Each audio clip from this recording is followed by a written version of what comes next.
Öldin hennar, 1975.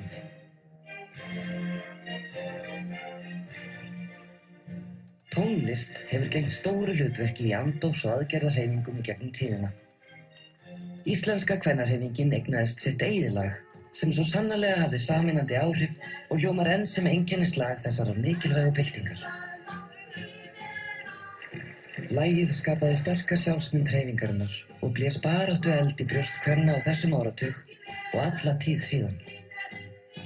Já, við Kristján unnum með rauðsokkahreyfingunni, við vorum í rauðsokkakórnum og ég var náttúrulega einsti koppur í búri þarna á ákveðnu tímabili. Og svo þurfti að gera texta fyrir plötu og fyrir valinu var lag úr sænskum kabarett, svona kvenfrelsiskabarett eða rauðsokkarkabarett. Og þetta lag óhemmilega flókið, þetta eiginlega 5 lög í einu.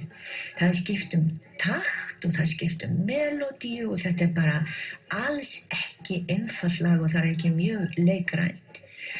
Og við ætlum að þýða textan og ég ekki hagmælt sko.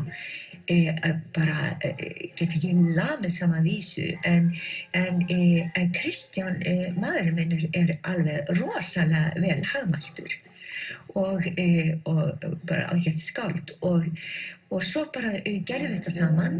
Áfram stelpur standa á fætur, slítum allar gamlar rætur 1000 ára kvennakúgunar.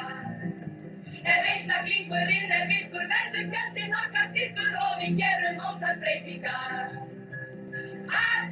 Færðust við meira og meira frá sænska textanum og úrvarð í augsinn nú frelsi og fyrir það mátti vera og allt það.